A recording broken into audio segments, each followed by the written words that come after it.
พดปักทั่วนะพี่น้องใส่ง่ายๆน้ำโอ้ดึงแน่โอเคพดปักทั่วพดปักอืดฮะออกแล้วออกไว้เยอะ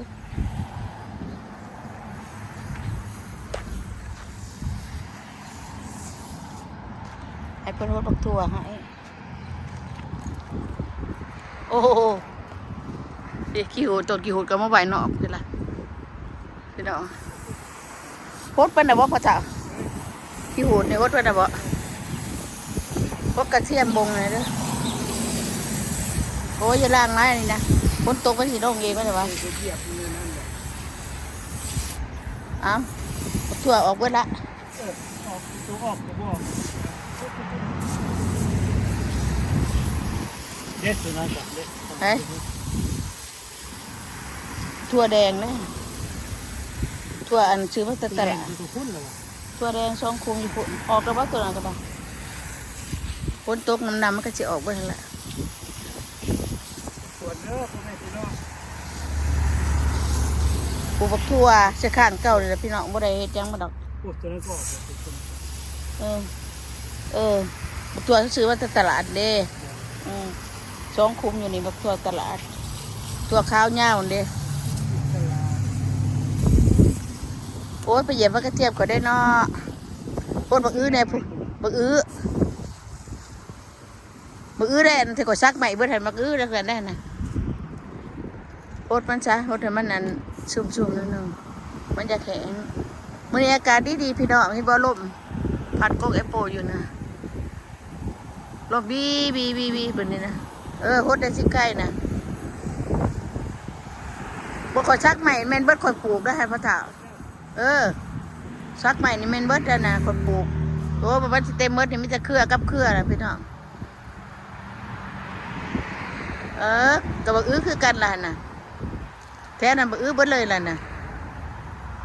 จะไม่ปล่อยออกมันเต็มเบิดนี่นะมาฮดกระเทียมลงไปในนี่แตงเขาก็ออกแล้วพี่น้องอันนี้พักกระเทียมมันบงมือบ้านมือวันอาทิตย์เนี่ยมันเล่ฮดกระเทียมเขาดูดิบงใหม่กับยายมันนั่นชื่นชุ่มเลยด้าน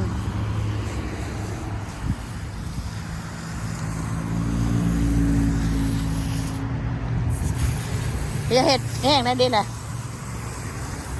กระเทียมบงใหม่ประกาศในตีนแบบโฮดเห็นมันหื่นหลายประกาศโฮดตามันจะหื่นได้หื่นแดง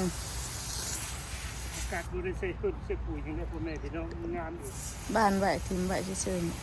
ๆก็ได้กินเฉยๆก็ได้เห็ดยัง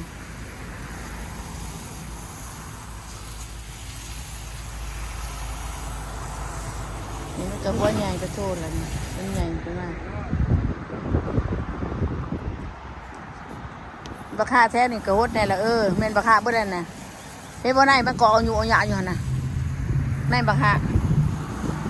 มันหล่นมันชุกแล้วก็บ่ได้เก็บมันปลาใบซะบ่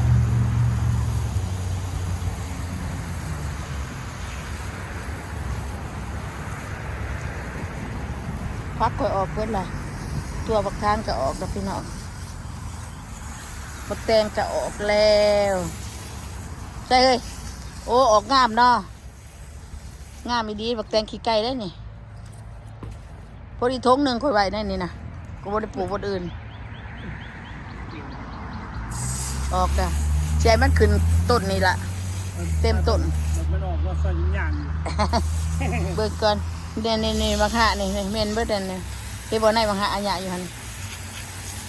มันชุกแต่บ่กระเบื้องวันจะออกก่อนแล้วเนาะแต่ว่าจะออกจำใดบ่หูนี่พักหอมแก้วนะพี่น้องดิหอมกี่อย่างเนี่ยหอมมาไตว่าพอไหนมาไตว่าพอก็เราดกถิ่มย่างตัวนี้นะป้าว่าฉันนี่ปักบัวปักน้อยเขาก็ออกลายนะพี่น้องดิออกนะปักบัวอันนี้ตะคุ้มปักบัวนี่ตะคุ้มปักบัวนี่ซุ่มนี่ปลูกตั้งแต่เดือน 4ต้นเดือน4แล้วออกเบิดแล้วเด้ เด้อพ่อแม่พี่น้องใครจะได้เบี้ยปักไข่มาเอาต้นชะโนเอามาแต่ละป่าพี่น้อยเนาะเอามาปลูกเปล่าน้ำเขามาปลูกคนซื้ออยู่นี่เอามาปลูกนะบ่ต้นชะโนได้พ่อแม่พี่น้องปักไข่อันนี้ต้นชะโน นี่เฮามาแต่อันบ่เฮาไปตึกป่า ต้นนี่ต้นชะโนวิญญาณชะโนแล้วมันเกิดนี่ จักสิแม่นยังอยู่ในนี่หลายแต่ละจักผักบวงอันผักอีหยังก็ ปากา สับปะรด เนี่ย สับปะรดสับปะรด เนี่ยเช่นคือตีน โอ้ยสิได้น้ำ นี่ตีนเลยนะ เอ้ยกินกิน จะไปเยียดีได้แบบนี้ พ่อละเอาแก่ดักตีไหนอีกหัวหน้าคนหัวหน้า6ตีไหนมื้อนี้เนี่ยหัวหน้า6ตีไหน หัวหน้าลูกตีนให้ดี หัวหน้านี่บ่ได้เว้าเลย6ตีไหนพ่อบักแตงนี่ออกแล้ววะ ยัง นี่ไรอันนี้บักแตงเครือแตงพุ่มได้ดิ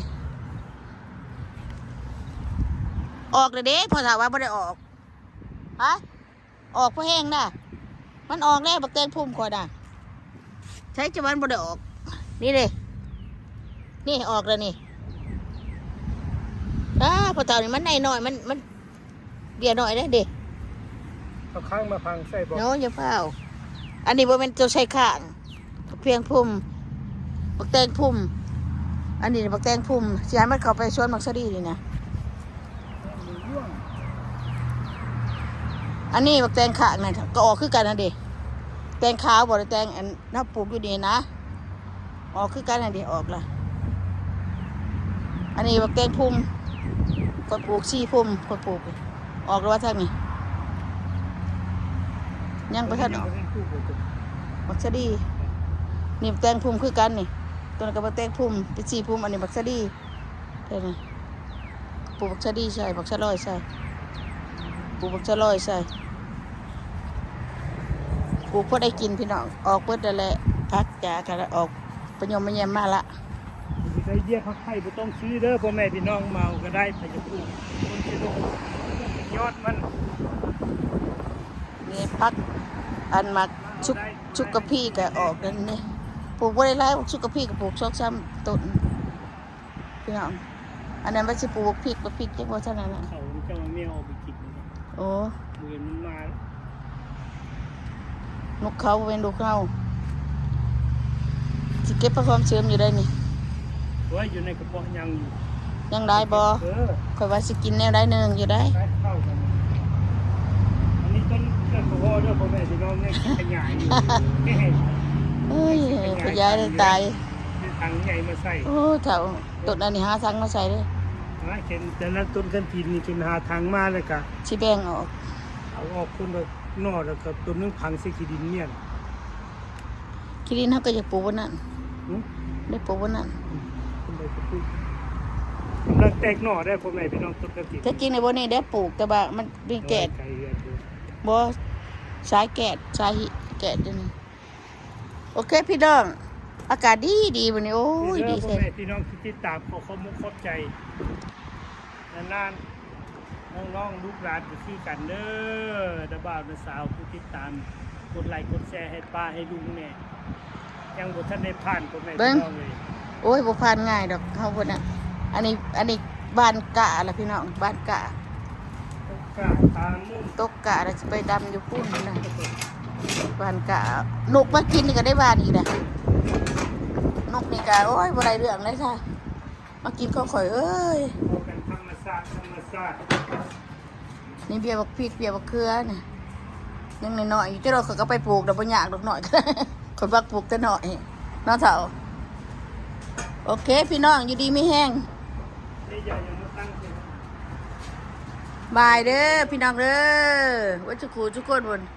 แนมไปสักปุ่นรถแล่นบนวันอยู่คนน่ะโชคดีเด้อพี่น้องอย่าลืมกดไลค์กดแชร์กดติดตามพี่น้องโชคดีปีใหม่นี่วันที่17ที่ไรเนี่ยท่านนี้นะโอเคบาย 3